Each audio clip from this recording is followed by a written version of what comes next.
บางคนมีแต่แสวงหาทรัพย์แต่บ่ได้เสวย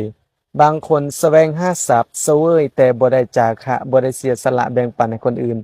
บุคคลเหล่านี้ยังใช้ชีวิตแบบฟืดเคืองบุคคลเหล่านี้ยังใช้ชีวิตแบบคนพาล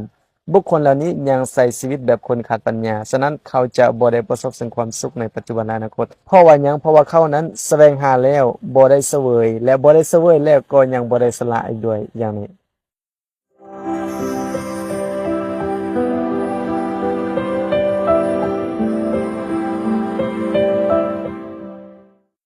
ขอเจริญสินเจริญพรทั้งออกตนนิยมทั้งหลาย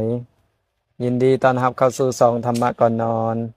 มื้อนี้อาตมาก็จะได้นำหลักธรรมมากล่าวสู่ออกตนนิยมทั้งหลายได้สดับรับฟังว่าด้วยหลักธรรมที่เอิ้นว่าแสวงหาเสวยและก็สละบางคนเนี่ยมีแต่แสวงหาแต่บ่ได้เสวยและก็บ่ได้สละบางคน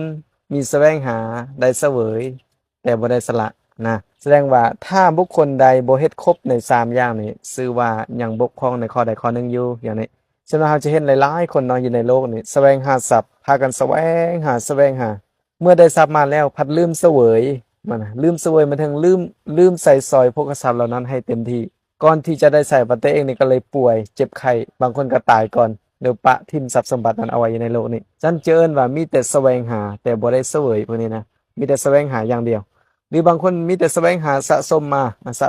สมไว้แต่บ่ได้เสวยมันฉะนั้นเฮาเนี่ยนะถ้าอยากเป็นสุขนะควรเสวยทรัพย์สมบัติเหล่านั้นด้วยการแสวงหาก็ดีเนาะการแสวงหาเนี่ยนะเป็นความดุมันของบุคคลนั้นแต่การแสวงหาเหล่านั้นแล้วขาดการเสวยหรือขาดการที่บริโภคมันแต่ว่าเมื่อแสวงหาแล้วก็อยากให้มีการเสวยเพราะว่าการได้เสวยหรือการได้เสพทรัพย์สมบัติเหล่านั้น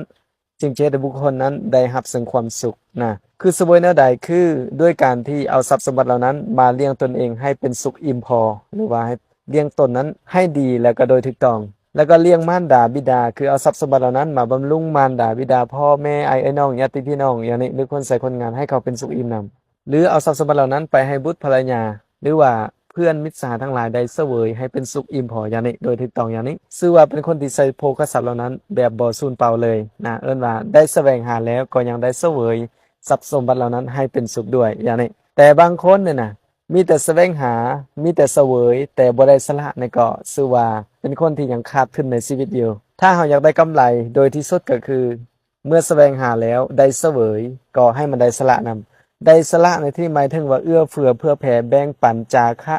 ช่วยเหลือญาติพี่น้องช่วยเหลือมารดาบิดาช่วยเหลือคนใส่คนงานช่วยเหลือสังคมอย่างนี้เอิ้นว่าช่วยเหลือประเทศชาติหรือเป็นคนที่เอิ้นว่ากระทำบุญหรือบำเพ็ญทานหรือว่าอุทิศ